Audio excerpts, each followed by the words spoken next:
नमस्ते दोस्तों, स्वागत है आपका अपने YouTube चैनल परीक्षा अनअकैडमी पे। तो दोस्तों, कल 28 तारीख को जिसका जिसका एग्जाम हुआ होगा, मुझे लगता है उनका एग्जाम तो काफी अच्छा गया होगा, क्योंकि आप देख रहे होंगे, अगर जिन्होंने एग्जाम दिया होगा उनको पता लगा होगा कि क्या क्वेश्चन कैसे बन रहे हैं। प्रीवियस ईयर क्वेश्चन से ही मिला जुला के वो क्वेश्चन बना रहा है। अब वही सब वैसे ही क्वेश्चन आएगा। तो इसलिए मैं कह रही हूँ कि जो मेरे जितने साथियों का भी आगे एग्जाम है, वो डरे नहीं, घबराए नहीं, अच्छे से तैयारी करे और आखिरी समय में यही सोचे कि ज्यादा से ज्यादा प्रीवियस ईयर को जो क्वेश्चन है, जितना प्रैक्टिस कर सकते हैं वो कर ले, क्योंकि उसी सबसे घुमा फिरा के क्वेश्चन वो दे रहा है। स्टीफन क्रेसन पूछ रहा है, अदगम पूछ रहा है, यही सबसे क्वेश्चन वो बना रहा है। तो दोस्तों, उसी को लेकर चले और आपका पेपर जो है निश्चित अच्छा जाएगा। तो चलिए आज का हम लोग क्लास शुरू करते हैं। उससे पहले एक थॉट है, पढ़ लेते हैं। क्या है? सीढ़ियों की जरूरत उन्हें है, सीढ़ियों की जरूरत उन्हें है जिन्हें छत तक जाना है। हमारी मंजिल तो वहां है, क्योंकि हमारी मंजिल तो कहाँ है? आसमान में है, और हमें रास्ता खुद ही बनाना है। चलिए दोस्तों, शुरू करते हैं आज का सेशन।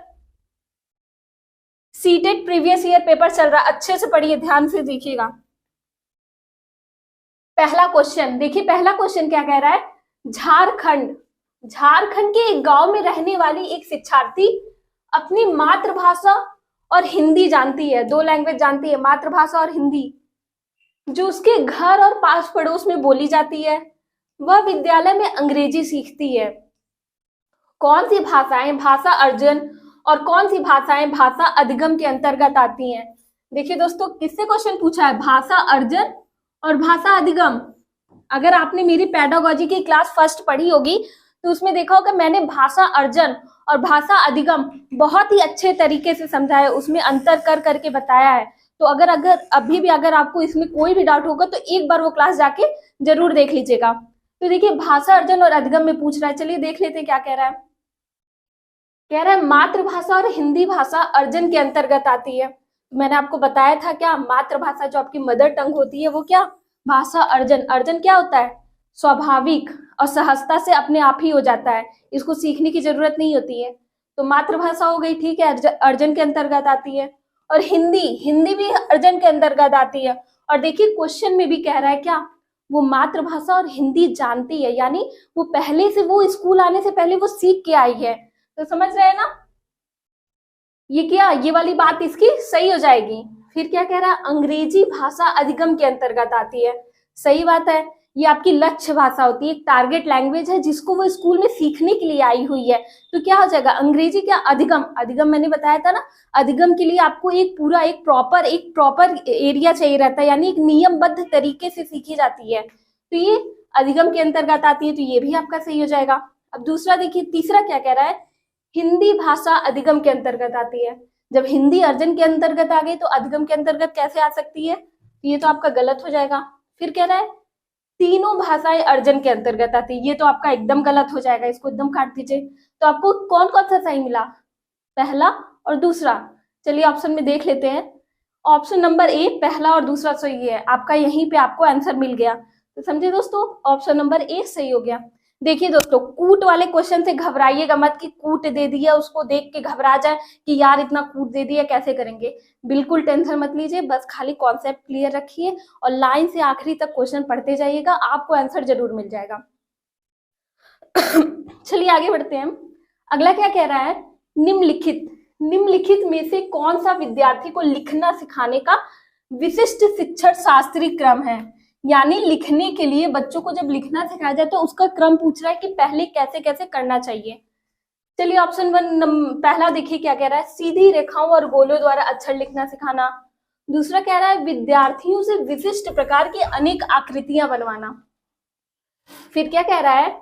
विद्यार्थियों से ऊंचे स्वर में अक्षर बुलवा कर अनेक बार लिखवाना। तो दोस्तों, जब कोई छोटा बच्चा जाता है स्कूल में तो हम लोग क्या करते हैं? पहले उसको आकृतियां बनवाते हैं, कहते हैं लो बेटा गोचो कॉपी पे लो, बनाओ कुछ आकृति बनाओ। उससे कहेंगे गोला गोला बनाओ, कहेंगे स्टैंडिंग लाइन बनाओ, स्लोपिंग लाइन बनाओ, मतलब आड़ी खींचो, टेढ़ी खींचो, लाइनें आकृतियां बनवाएंगे। क्या कहते हैं? पहले हम उसकी जो मांसपेशियां होती है, उंगलियां होती है, उसको मजबूत करवाते हैं ताकि वो पेंसिल और पेन पकड़ने, जो उनको क्या, बच्चे को पेंसिल जो पकड़वाई जाती है उसको पकड़ने लायक हो जाए, ठीक है। फिर दूसरा क्या करवाते हैं? तो आपका पहला स्टेप तो ये हो गया, पहला स्टेप आपका ये हो जाएगा। और दूसरा स्टेप क्या हो जाएगा, सीधी रेखा और गोलों द्वारा अक्षर लिखवाना। यानी फिर आप उसको सीधी रेखा कहेंगे, एक सीधी रेखा खींचो, फिर एक गोला खींचो, फिर उसकी एक पूंछ बना दो, ऐसे ऐसे क्या उसको क ख ग या ABCD ऐसे कहेंगे, ऐसे खींचो। जब हम उसको आकृति बनाना सिखा देंगे, कहेंगे बेटा एक ऐसे खींचो, ऐसे खींचो, तो क्या उसको रेखाओं द्वारा, आकृतियों द्वारा फिर हम क्या उसको अक्षर लिखना सिखाएंगे कि अक्षर कैसे कैसे बन रहे हैं। तो दूसरा स्टेप आपका ये हो जाएगा। फिर क्या कह रहा है, विद्यार्थियों से ऊंचे स्वर में अक्षर बुलवा कर लिखवाना। तो ये तीसरा स्टेप हो जाएगा। जब वो थोड़ा थोड़ा सीख जाएंगे तो उनको बुलवा कर बार बार उसी चीज की प्रैक्टिस कराई जाएगी, अभ्यास कराया जाएगा। तो यहाँ आपका पहला, दूसरा, तीसरा स्टेप मिल गया। अब चलिए इसको लगा लेते हैं। तो यानी आपको दूसरा जो होगा पहले नंबर पे, दूसरा, पहला, तीसरा होगा। तो चलिए दूसरा, पहला, तीसरा, इसमें पहला, दूसरा, तीसरा कट जाएगा। दूसरा, पहला, तीसरा, ऑप्शन नंबर बी यहीं पे आपको मिल गया है। तो ऑप्शन नंबर बी आपका सही हो जाएगा। अब आगे देखिए दोस्तों क्या कह रहा है, शब्द दीवार लिखित या मुद्रित शब्दों का एक समूह है जो बड़े आकार में होते हैं और कक्षा की दीवार पर इस तरह लगाए जाते हैं कि वे दिखाई पड़े। इस शब्द दीवार के माध्यम से साक्षरता की कौन सी अवधारणाएं या कौशल नहीं सिखाए जा सकते। नहीं पूछा है क्या दोस्तों, नहीं सिखाए जा सकते, सिखाए नहीं, मैं पूछ रहा नहीं सिखाए जा सकते। नहीं पे मैंने बार बार कहा है, नहीं पे फोकस करके पेपर करिएगा, नहीं तो आपका आता हुआ भी क्वेश्चन गलत हो जाएगा, फिर बाद में आप रिग्रेट करेंगे, अफसोस करेंगे। उससे अच्छा है कि आप पहले से ही सतर्क हो जाए। तो ठीक है, क्या पूछ रहा है, शब्द दीवार समझ रहे हैं दोस्तों। जैसे आप देखे होंगे बच्चे जो प्राइमरी स्कूल के रहते हैं या जो आजकल कॉन्वेंट स्कूल भी बन रहे हैं छोटे बच्चों के, आप वहां जाएंगे इतना अट्रैक्टिव बनाए रहते हैं कि दीवार वगैरह पे हर जगह क्या बड़े बड़े चित्र बने रहते हैं, लिखे रहते हैं, फॉन्ट में बड़े बड़े साइज के फॉन्ट के लेटर लिखे रहते हैं, ताकि बच्चों का क्या ध्यान आकर्षित करे और रुचिकर बनाकर उनको पढ़ाया जा सके, ताकि वो अगल बगल भी देखे तो अपने वातावरण, एनवायरमेंट से कुछ सीख सके। तो देखिए क्या नहीं है, पूछ रहा है वर्तनी की आकृति के प्रति जागरूकता। सही बात है, जब बच्चे उनको देखेंगे तो उनको क्या वर्तनी का तो ज्ञान होगा ही। कठिन शब्दों का उच्चारण, अच्छा नेक्स्ट देख लेते हैं क्या कह रहा है। ध्वनि के नियमों को समझकर पढ़ना, ये भी समझ में आएगा उनको। मूल शब्दों की समझ भी होगी। कोई अगर जैसे आप देखे होंगे नारे वगैरह लिखे रहते हैं, महान व्यक्तियों के स्लोगन भी लिखे रहते हैं, तो उसकी भी समझ भी होगी उनको। लेकिन कठिन शब्दों का उच्चारण ये थोड़ा सा ज्यादा हो जा रहा है, तो ये क्या हो जाएगा, गलत हो जाएगा आपका। तो जो गलत होगा, क्योंकि नहीं पूछा निगेटिव में, जो गलत होगा वही आपका ऑप्शन सही होगा। तो यहाँ ऑप्शन नंबर बी सही हो जाएगा और बाकी तीनों आप काट दीजिए। ऑप्शन नंबर बी सही हो जाएगा।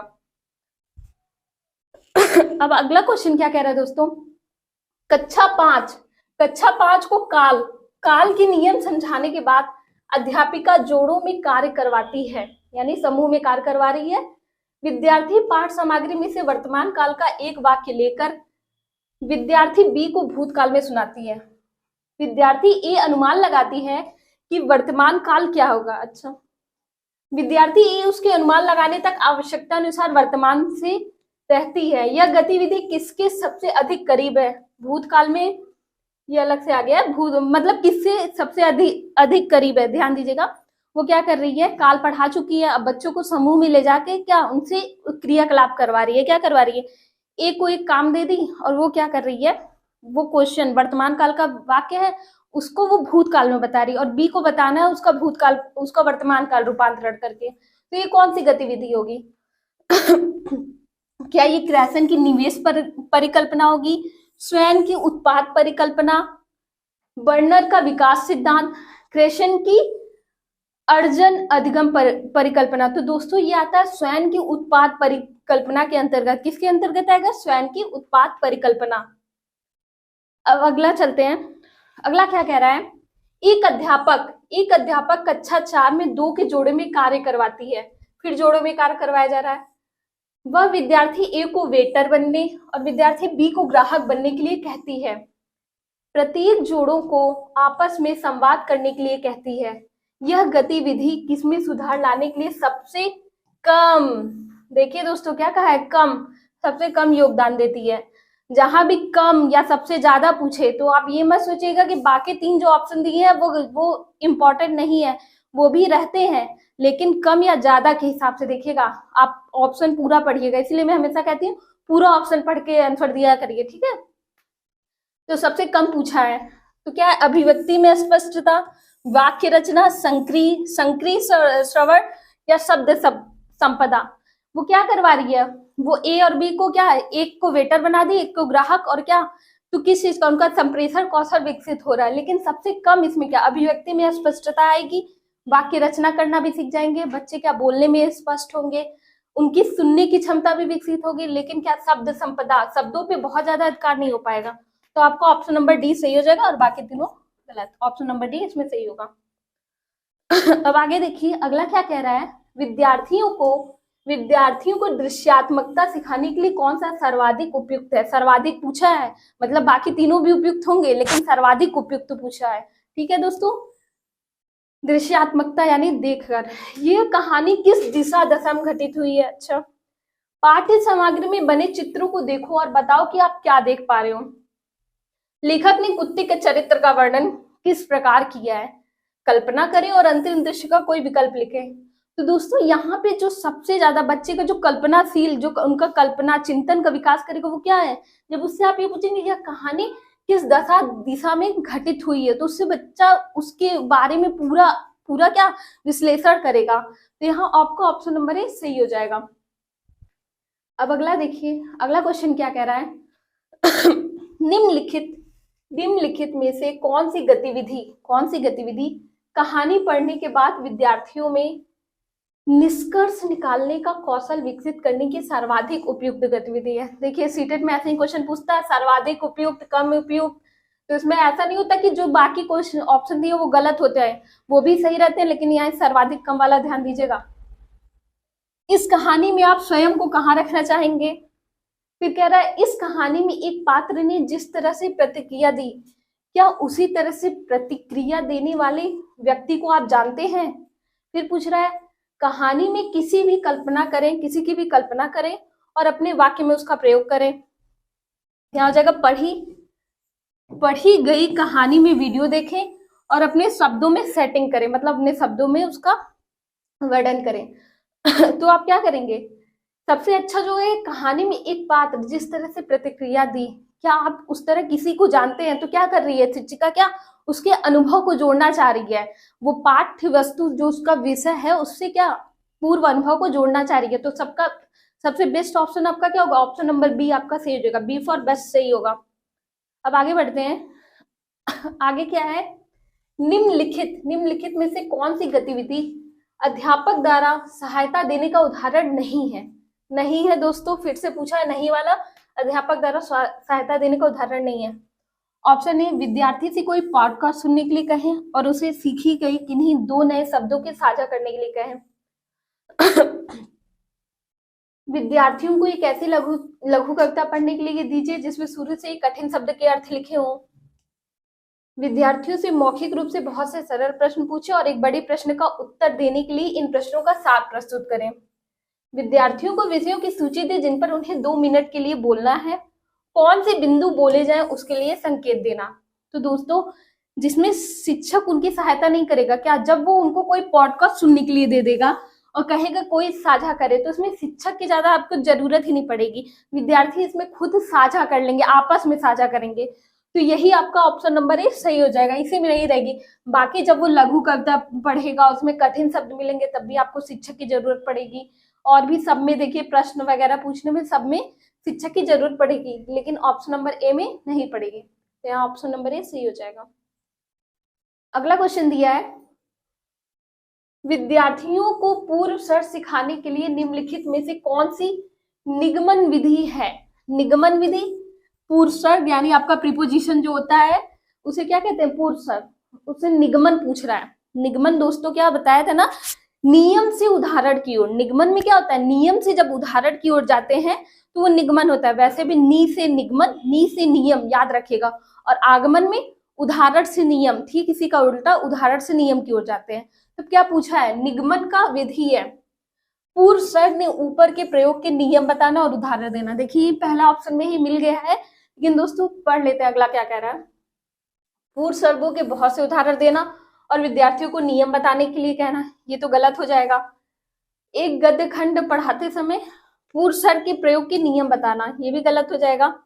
वाक्य देना विद्यार्थियों को इन वाक्यों में उन शब्दों की पहचान करने के लिए, कहना जो संज्ञा सर्वनाम क्रिया का विशेषण नहीं है, ये भी आपका गलत हो जाएगा।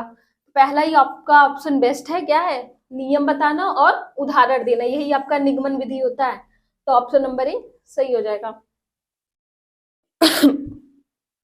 अब अगला क्वेश्चन देखते हैं दोस्तों। अगला क्या कह रहा है, भारत में सभी बच्चे आदर्श स्थिति में अपनी विद्यालयी शिक्षा मातृभाषा या घर की भाषा में शुरू करते हैं और माध्यमिक स्तर पर 2 या 2 से अधिक भाषाएं जोड़ते जाते हैं। शिक्षा में भाषा की युक्ति किस रूप में जानी जाती है, यानी वो मातृभाषा से शुरू करते हैं और आगे चलकर कम से कम 1 या 2 भाषाओं से जोड़ते हुए चले जाते हैं। तो ये कौन सी युक्ति जानी जाएगी, मातृभाषा आधारित बहुभाषावाद, भाषा शिक्षा नीति, कार्यालयी शिक्षा नीति, शिक्षा के लिए बहुभाषावाद नीति। तो दोस्तों अगर देखा जाए तो ये क्या, मातृभाषा आधारित बहुभाषावाद होगा, यानी मातृभाषा से शुरू करेगा और फिर धीरे धीरे वो मल्टी लैंग्वेज यानी आगे चल के वो 2-3 लैंग्वेज और सीखता है। तो यहाँ ऑप्शन नंबर ए आपका सही हो जाएगा।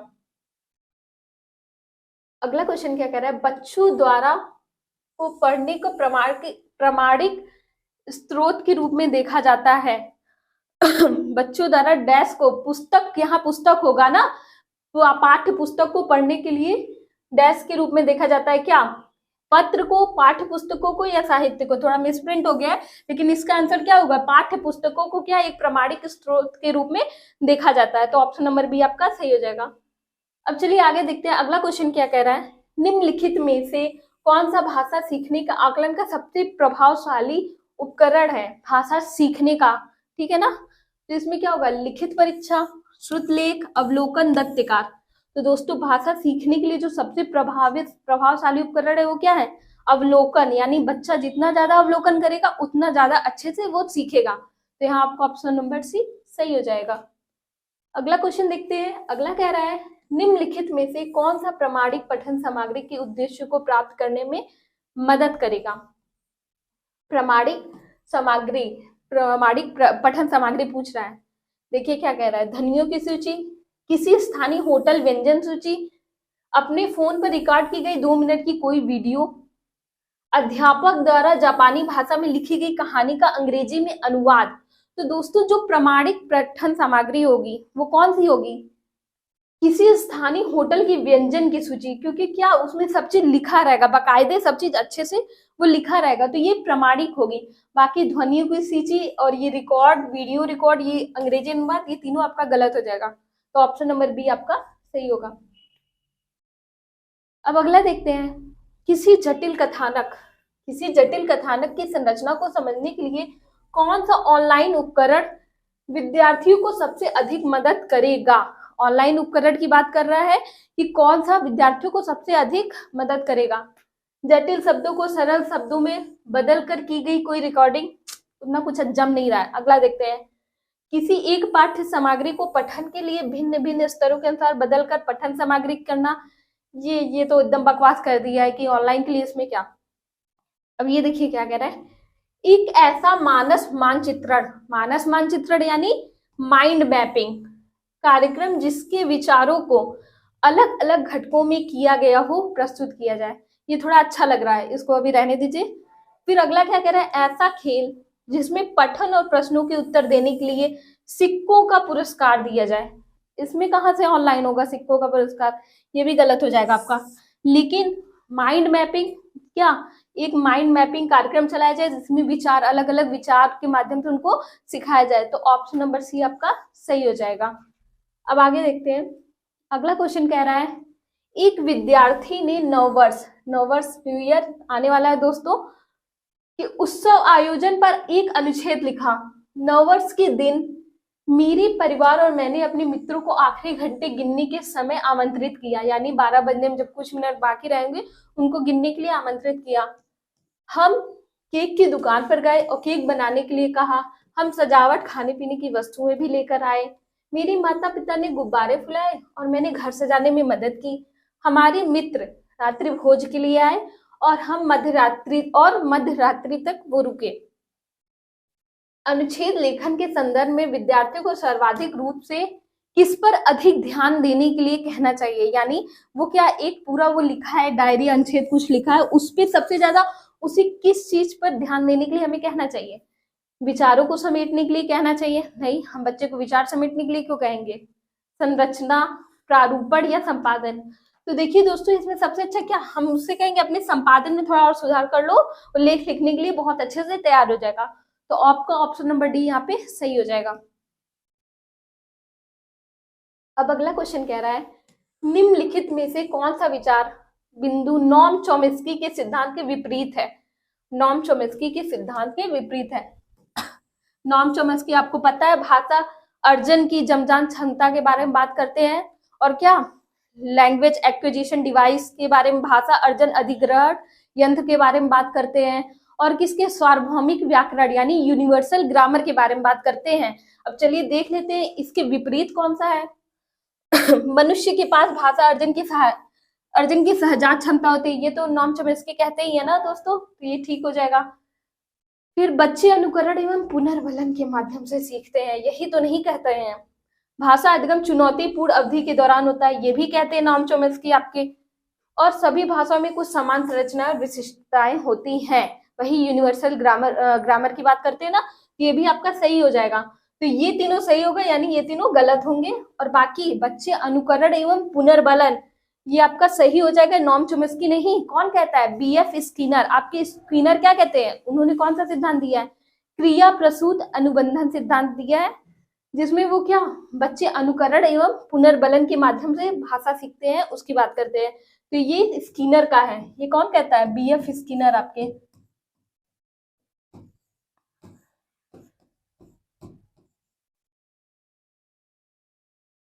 पुनर्बलन और अनुकरण की बात बीएफ स्किनर कहते हैं, तो ये नॉम चॉम्स्की नहीं कहते हैं। अब अगला चलते हैं। अगला क्या कह रहा है? कक्षा 3 की द्वितीय भाषा के रूप में अंग्रेजी सीख रहे बच्चों को शब्द संपदा तथा वर्तनी सिखाने के लिए कौन सा सबसे अधिक प्रभावशाली उपकरण है? मतलब क्या पूछा है? संपदा तथा वर्तनी सिखाने के लिए कौन सा सबसे प्रभावशाली उपकरण है? और कक्षा 3 के बच्चों के लिए दोस्तों, क्या वो पॉडकास्ट हो सकता है, टेम्पलेट्स लेखन, चित्र शब्दकोश, द्विभाषी पठन सामग्री, दो भाषाओं में लिखी हुई जो होती है। तो कक्षा 3 के बच्चों क्या सबसे अच्छा क्या होगा? चित्र शब्दकोश, यानी चित्र के माध्यम से जब वो समझाया जाएगा। तो यहाँ आपका ऑप्शन नंबर सी सही हो जाएगा। अब अगला देखिए क्या कह रहा है? समग्र भौतिक उपागम के अनुसार अध्यापक को क्या करना चाहिए? देखिए क्या करना चाहिए? विषय से संबंधित खेल एवं शारीरिक गतिविधियों का अवसर आयोजन करना चाहिए। विद्यार्थियों को आपस में भाषा बोलने के लिए चर्चा एवं संवाद द्वारा मदद करनी चाहिए। उपयुक्त हाव भाव मुद्राओं के साथ शब्दों को जोड़ते हुए शब्द संपदा सिखानी चाहिए, ये तो बड़ा अच्छा है। अपनी भाषिक क्षमता का प्रयोग करते हुए अपने दिन प्रतिदिन के काम पूरे करने चाहिए। तो दोस्तों देखिए, सबसे अच्छा जो मिल रहा है क्या? जब बच्चे अपने हाव भाव मुद्राओं के साथ शब्द को जोड़ते हुए शब्द संपदा सीखेंगे, तो वो क्या समग्र भौतिक उपागम के अंदर कर आएगा। तो हाँ, आपका ऑप्शन नंबर सी सही हो जाएगा। अब अगला क्या देखते हैं? अगला दिया है फैशन की परिकल्पना के अनुसार, यहाँ फैशन नहीं होगा, क्रैशन होगा। ठीक है दोस्तों, यहाँ क्रैशन होगा ना, क्रैशन की परिकल्पना के अनुसार कक्षा 3 में भाषा अर्जन के लिए कौन सी कक्षाई स्थिति अनुकूल है? देखिए कौन सी अनुकूल है? क्रैशन से आपसे बहुत क्वेश्चन बन रहा है। द्वितीय भाषा अधिग्रहण का सिद्धांत दिया था इन्होंने, बता चुकी हूँ मैंने। अब देखिए, विद्यार्थी स्वयं की इच्छा से लेखन अभ्यास के लिए विषय टॉपिक का चयन कर सकते हैं। भाषा का प्रयोग करते समय गलती करने पर बच्चों को डांटा नहीं जाता है। बहुत से समान विषयों पर सहपाठी अक्सर एक दूसरे के साथ चर्चा करते हैं। अध्यापक किसी प्रसिद्ध नाटककार का नाटक ऊंचे स्वर में पढ़ते हैं। तो जो क्रैशन की परिकल्पना के अनुसार जो इनका है ना भाषा अर्जन के लिए, वो सबसे सही क्या है? अध्यापक नहीं है, पूछा है नहीं है ना, यहाँ पे ध्यान दीजिएगा, नहीं पूछा है। तो ये सब तो क्रैशन में आएगा, क्रैशन ये सब करवाते हैं, लेकिन क्या ये अध्यापक नाटककार का ऊंचे स्वर में जो पढ़वाते हैं, यही इनके में नहीं आता, इनकी परिकल्पना के अंतर्गत नहीं आता। तो आपका ऑप्शन नंबर डी यहाँ पे सही हो जाएगा। अब अगला क्वेश्चन क्या कह रहे हैं? बच्चों को काव्य पढ़ाने से परिचित कराने का सबसे कम प्रासंगिक उद्देश्य कौन सा है? सबसे कम पूछा है दोस्तों, ठीक है ना, ध्यान देखिए, सबसे कम पूछा है। देखिए क्या है, विद्यार्थी को याद करने और प्रत्यास्मरण कराने की क्षमता में सुधार करना। तो याद कराना और रटवाना, यही चीज तो गलत होता है। चलिए देख लेते हैं, लेखन के विभिन्न प्रकारों से परिचित कराना, ये भी सही बात है। किसी आसान तरीके से बच्चों में अनुमान के कौशल विकसित करना, ये भी सही बात है। शिशु गीत और आवृत्ति के माध्यम से विद्यार्थियों को शब्दों और वर्तनी के साथ सुविधाजनक संबंध बनाना, ये भी सही बात है। तो ये तीनों सही बात है, तो यही तीनों आप काट दीजिए क्योंकि सबसे कम पूछा है। लेकिन क्या, याद कराना और प्रत्यास्मरण, बच्चों को रट्टू तोता, रटवाना, अभ्यास, ड्रिल, ऐसे जहां भी शब्द आए वो हमेशा काट दीजिए। सबसे कम पूछा है तो आपको ऑप्शन नंबर ए सही हो जाएगा। अब अगला क्वेश्चन देखिए, अगला क्या कह रहा है, एक अध्यापक ने कक्षा 2 में शब्द ढूंढो, क्या, शब्द ढूंढो नामक खेल करवाया। विद्यार्थी को एक पन्ने की कहानी दी गई और उन्हें अध्यापक द्वारा बोले जा रहे शब्दों पर जल्दी से घेरा लगाना था। यानी शब्द ढूंढो में घेरा, वो उसको क्या, बुक लेते हैं ना हम लोग पहले बचपन में खेलते हैं, चलो शब्द ढूंढते हैं, तो वैसे ही बच्चों को भी क्या शब्द ढूंढने के लिए कहा जा रहा है, वो क्या, वो घेरा लगा रहे हैं। इस गतिविधि की सहायता से कौन से भाषा कौशल का विकास होगा? प्रूफ रीडिंग, निष्कर्ष निकालना, बारीकी से पठन या गहन पठन। तो वो क्या कर रहे हैं, बारीकी से पढ़ रहे हैं उसको, क्या, जब टीचर कोई शब्द बोल रहा है तो उसको बारीकी ध्यान देकर क्या कर रहे हैं, गोला लगा रहे हैं, जिसे हम लोग क्या कहते हैं, बारीकी से पठन, यानी स्कैनिंग कहते हैं। तो ऑप्शन नंबर सी आपका सही हो जाएगा। देखिए अगला क्वेश्चन क्या कह रहा है, कक्षा 4 के विद्यार्थी द्वितीय भाषा के रूप में अंग्रेजी सीख रहे हैं। निदानात्मक परीक्षण के माध्यम से पता चलता है कि उनमें अधिकांश कक्षा 2 के स्तर के ही पठन की सामग्री पढ़ पाते हैं। कौन सी गतिविधि अधिकांश विद्यार्थियों में सहभागिता करने और भाषा अधिग्रहण करने में मदद करेगी? यानी जो कक्षा 4 का विद्यार्थी वो अंग्रेजी सीख रहा है, लेकिन क्या उनका स्तर कैसा है, कक्षा 2 के विद्यार्थी के स्तर की ही इंग्लिश पढ़ पा रहे हैं, ठीक है। और ये कैसे पता चला, निदानात्मक परीक्षण आप जानते हैं निदान करने के लिए होता है, तो इसमें क्या, कौन सा मदद करेगी पूछा है। आज के दिन का मुहावरा, अध्यापक प्रतिदिन पाठ से संबंधित मुहावरा प्रस्तुत करेगी। सप्ताहांत के लिए पठन करवाएगी, यानी विद्यार्थी एक दूसरे के साथ अपने पढ़े हुए उपन्यास या पुस्तक साझा करेंगे। या फिर प्रतिदिन बातचीत, ये एक कार्यक्रम करवाएगी जिसमें विद्यार्थी प्रतिदिन पिछले दिन की गई गतिविधियों पे बात करेंगे। जर्नल लेखन, विद्यार्थी कक्षा आरंभ होने से पहले लगभग 5 मिनट के लिए अपने मन से कुछ लिखेंगे।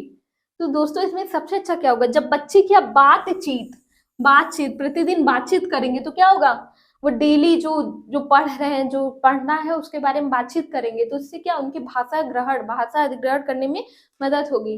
तो यहाँ आपको ऑप्शन नंबर सी सही हो जाएगा। अब अगला क्वेश्चन देखिए, अगला कह रहा है, राष्ट्रीय पाठचर्या रूपरेखा 2005 के अनुसार बहुभाषिक कक्षा में अध्यापन करते समय अध्यापक को कौन सा सिद्धांत ध्यान में रखना चाहिए? बच्चों की भाषिक निपुणता अधिक से अधिक अवसर देने में समृद्ध होती है। कक्षा में भाषिक विविधता किसी भी भाषा के अध्यापन में अवरोध पैदा करती है। बच्चे ड्रिल और अतिशय अभ्यास से बेहतर सीख पाते हैं। भाषा बच्ची की सांस्कृतिक और सामाजिक अस्मिता से बनती है। तो क्या पूछा, एनसीएफ पूछा, एनसीएफ 2005। तो ये जो है ना, ये बात करती है बच्चों की सांस्कृतिक और सामाजिक अस्मिता बनाए नहीं रखने की बात करती है, कि उनका सामाजिक और सांस्कृतिक जो है धरोहर उनको बना के तब बच्चों को आगे का सिखाया जाए। तो यहाँ क्या, ऑप्शन नंबर डी आपका सही हो जाएगा। एनसीएफ वगैरह दोस्तों अच्छे से पढ़ के जाइएगा ना, एक आध क्वेश्चन एनसीएफ से आते ही आते हैं। चलिए क्या कह रहा है, निम्नलिखित में से कौन सी शिक्षण शास्त्रीय विधि काल सिखाने के लिए संदर्भ सहित उपागम का अनुसरण करती है? कौन सी करती है, देखिए, एक वाक्य उदाहरण के साथ विभिन्न प्रकार के काल को समझाना, काल के नियमों की अवधारणात्मक को अपनी प्रथम भाषा के संदर्भ में प्रयोग करने के लिए प्रोत्साहित करना, किसी कार्य पत्रक के माध्यम से नियमों पर ध्यान केंद्रित करते हुए काल की प्रत्येक नियम का अभ्यास कराना, पहले से लिखे गए संवाद जिनमें काल के प्रकारों का प्रयोग किया गया है, के माध्यम से काल पढ़ाना। तो दोस्तों देखिए क्या पूछा है, संदर्भ सहित उपागम ना, इसमें जो आता है ना, इसमें यही था, पहले से लिखी गए संवाद, उसमें काल का प्रकार सब कुछ लिखा रहता है, उनको पढ़ाने के बाद उनका क्या, उनका प्रयोग करवा के तब फिर काल पढ़ाना। तो ऑप्शन नंबर डी आपका सही हो जाएगा। अगला क्वेश्चन देखते हैं, अगला क्वेश्चन क्या कह रहा है, लाल रंग की गेंद फर्श पर एकदम से उछलते हुए गिरी, जो पहले से ही गीली थी, यह लुढ़कते हुए दूर चली गई। इस वाक्य में क्रिया विशेषण को रेखांकित करने के लिए कहा गया। किरण ने उछलते हुए और लुढ़कते हुए को रेखांकित किया। ठीक है, किरण को क्रिया विशेषण के संबंध में कौन सा भ्रम है, उसको कौन सा भ्रम है, मतलब क्रिया विशेषण में क्या नहीं समझ पा रही है। देखिए क्रिया विशेषण सिर्फ क्रिया की विशेषता बताते हैं, विशेषण की नहीं। क्रिया विशेषण में सदैव हुए का प्रयोग होता है। क्रिया विशेषण क्रिया से पहले आते हैं। किरण ने क्रिया विशेषण को सही तरह से पहचान की है, तो पहचान तो वो गलत ही करी है, पहले भी नहीं आता और सदैव हुए ये भी गलत होगा। लेकिन क्या वो, उसको क्या भ्रम है कि क्रिया विशेषण सिर्फ क्रिया की विशेषता बताओ, उसने क्या सिर्फ क्रिया को ही बताया है, उसकी विशेषता नहीं बताया, तो क्या यही आपका गलत होगा, विशेषण की नहीं, उसको यही चीज का भ्रम है। तो आपका ऑप्शन नंबर ए सही हो जाएगा। अब अगला क्वेश्चन क्या कह रहा है, श्रीमती विजयलक्ष्मी ने कक्षा 5 के विद्यार्थी को स्वयं पर निबंध लिखने के लिए कहा, मतलब अपने आप पर निबंध लिखने के लिए कहा। इस प्रदत्त कार्य के बाद कौन सा प्रश्न आकलन अधिगम के रूप में इस गतिविधि के संदर्भ में सबसे अधिक पूछा है, सबसे अधिक सहायता करेगा, आकलन अधिगम के संदर्भ में सबसे अधिक सहायता करेगा। देखिए क्या दिया है, आप और आपके मित्र एक दूसरे से किस प्रकार से भिन्न हैं, दिए गए बिंदुओं की सूची पढ़ो और जांचो कि तुमने अपने निबंध में किन बिंदुओं को शामिल किया है, तुम्हारी सर्वाधिक प्रिय गतिविधि कौन सी है, आपने यह कैसे निर्णय लिया कि आपके बारे में कौन सी बातें निबंध में आनी चाहिए, कौन सी बात निबंध में आनी चाहिए। तो क्या पूछा, सबसे अधिक, तो ये सब सहायता तो करेंगी, लेकिन सबसे अधिक क्या सहायता करेगी कि आपने यह कैसे निर्णय लिया कि आपके बारे में कौन सी बात निबंध में आनी चाहिए। तो आपका ऑप्शन नंबर डी सही हो जाएगा। अब अगला क्वेश्चन देखते हैं, अगला क्वेश्चन कह रहा है, भारतीय संविधान में अंग्रेजी भाषा का क्या स्थान है, अंग्रेजी भाषा का क्या स्थान है, ए विदेशी भाषा, बी कार्यालयी भाषा, सी सह कार्यालयी भाषा, या डी भारतीय भाषा। तो दोस्तों पता है ना, ऑफिशियल लैंग्वेज अपनी हिंदी है, लेकिन क्या कार्यालय, वही कार्यालयी भाषा आपकी हिंदी है, लेकिन क्या अंग्रेजी को हमारे भारत में सह कार्यालयी भाषा का दर्जा दिया गया है, यानी को ऑफिशियल लैंग्वेज का दर्जा दिया गया है। तो ऑप्शन नंबर सी आपका सही हो जाएगा। अगला क्वेश्चन देखिए, अगला क्वेश्चन क्या कह रहा है, एक ऑनलाइन कक्षा में प्रत्येक ध्वनि पर ध्यान केंद्रित करते हुए शब्दों को धीमी गति से पढ़ा जाता है, फिर पठन की गति बढ़ाई जाती है, फिर सामान्य गति से पढ़ा जाता है। यह विधि किसके लिए सर्वोत्तम रूप में प्रयोग की जाती है। यानी एक बार तेज पढ़ रहे हैं, एक बार धीमी पढ़ रहे हैं, एक बार तेज पढ़ रहे हैं, एक बार धीमी पढ़ रहे हैं, मिला के पढ़ रहे हैं, तो वो क्या कर रहे हैं, अर्थबोध। यहाँ अर्थ की तो बात की नहीं गई है, तो गलत हो जाएगा। मिश्रण ध्वनि और शब्द की आकृति में मेल, ये तो किया ही जा रहा है। चलिए आगे देख लेते हैं, शब्द संपदा यानी बताया ना, शब्दों पे जिस अधिकार बनाने के लिए इसका प्रयोग किया जाता है, तो ये भी आपका गलत होगा। छंद शास्त्र तो कहीं से नहीं होगा, तो आपका क्या, ध्वनि और शब्द की आकृति में मेल बताया जा रहा है, तो यहाँ मिश्रण यानी मिश्रण का कार्य किया जा रहा है। ऑप्शन नंबर बी आपका सही हो जाएगा। अगला क्वेश्चन देखिए क्या कह रहा है, रेणु जी ने अपनी कक्षा 5 में अंग्रेजी में एक कहानी सुनाती है, इंग्लिश में कहानी सुना रही है दोस्तों, और अपने विद्यार्थियों को अपनी भाषा में यही कहानी सुनाने के लिए कहती है। इसके बाद वह बारी बारी से 5 के समूह में कहानी कहने के लिए कहती है।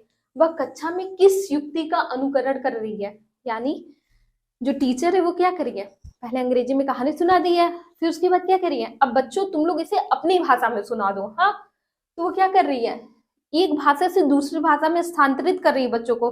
मैंने पहले ही बताया ये किस चीज के अंतर्गत आता है, ट्रांस लैंग्वेजिंग।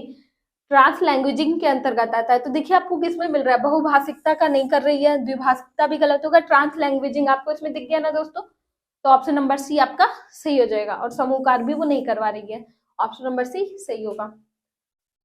अब अगला क्वेश्चन देखिए, आखिरी क्वेश्चन क्या कह रहा है, निम्नलिखित में से कौन सा श्रवण बोध के मूल्यांकन का भाग नहीं है। श्रवण बोध का कह रही है, वर्तनी और उच्चारण के लिए शब्द देना, ये तो होगा ही, श्रुतलेख देना, श्रुतलेख में श्रवण बहुत इंपॉर्टेंट है, कहानी सुनना ये भी है इंपॉर्टेंट, सुनने की क्षमता विकसित कर रही है, ये तीनों मतलब गलत हो जाएंगे, ये तीनों इंपॉर्टेंट है तो गलत। आपका सही ऑप्शन क्या होगा, पाठ्य पुस्तक पढ़ने के लिए कहना, ये आपका क्या वाचन बोध का वो करती, लेकिन यहाँ क्या श्रवण बोध का पूछा है, तो ऑप्शन नंबर डी आपका गलत हो जाएगा, यानी यही आपका सही होगा, ऑप्शन नंबर डी सही होगा। भाग नहीं है पूछा था ना दोस्तों, तो क्या होगा, पाठ्य पुस्तक पढ़ने के लिए कहना। तो ये आज का हमारा आखिरी क्वेश्चन था दोस्तों। मेरी आज का सेशन कैसा लगा कमेंट बॉक्स में जरूर बताइएगा, और हमारे चैनल को क्या शेयर कर लीजिए, ज्यादा से ज्यादा शेयर करिए, क्योंकि हम लोग आप ही के लिए इतनी मेहनत कर रहे हैं। और लाइक कीजिए, सब्सक्राइब कीजिए, ठीक है दोस्तों, और कमेंट कीजिए अगर आपको कोई भी डाउट हो, और शेयर सबसे ज्यादा तो आप लोग शेयर करिए, क्योंकि ना हमारे टीचर आपके लिए लगे हुए हैं, आप जब शेयर करेंगे तो हमें और प्रेरणा मिलेगी आपके लिए ऐसे वीडियो बनाने की। तो दोस्तों इसी तरह हमारा साथ दीजिए, हमसे जुड़े रहिए, मिलते हैं नए वीडियो में नेक्स्ट टॉपिक के साथ, तब तक के लिए जय हिंद जय भारत।